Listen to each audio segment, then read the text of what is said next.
वो काम कर रहा है, जो इस देश को लूट लूट के खा रहे। 61 पदों में से आज 51 पद जनरल कैटेगरी से भरे गए हैं। HCS के जो SDM, तहसीलदार, RTO, DTO जो जिला अधिकारियों के लेवल पर बैठेंगे, वो आपको 35 वर्ष तक लूट लूट के खाएंगे।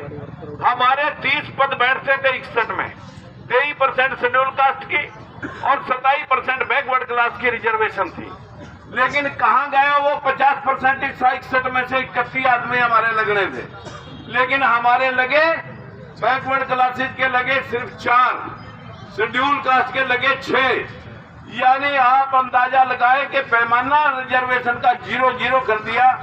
आज मैं अपने भाइयों और बहनों से विनती करता हूं, अगर हमारे को मौका कभी मिला, सबसे पहला काम, सबसे जो निम्न स्तर के ऊपर काम करने वाला, सबसे औखा काम करने वाला सफाई कर्मचारी है।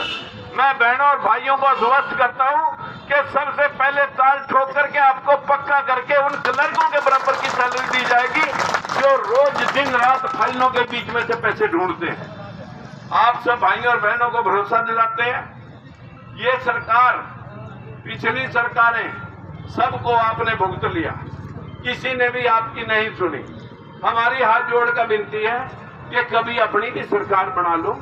हम आपके लिए लड़ रहे हैं, कभी तो अपने भाइयों को भी आप मौका दे करके अपने कलम, अपनी तकदीर अपनी कलम से लिखवाने की हिम्मत कर लो।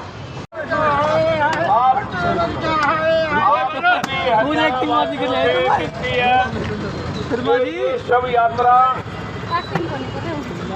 रानी तालाब से चल करके लेकर के कि आज पूरे हरियाणा प्रांत के अंदर जो भेदभाव बरता गया है, जब मनोहर लाल खट्टर ने सिफारिश की हाई कोर्ट के जजों की सिफारिश सिर्फ अपर कास्ट के लोगों के लिए हुई, कोई बैकवर्ड का उसमें नहीं लिया गया। हमारे प्रदेश के अंदर जब इंस्पेक्टर भर्ती हुए हैं और देश के सुप्रीम कोर्ट ने फैसला दे रखा है, फिर वो 30 पद 61 में से 20 पद जो SC/BC के लिए रिजर्व थे, वो मनोहर लाल खट्टर ने कैसे लगाए?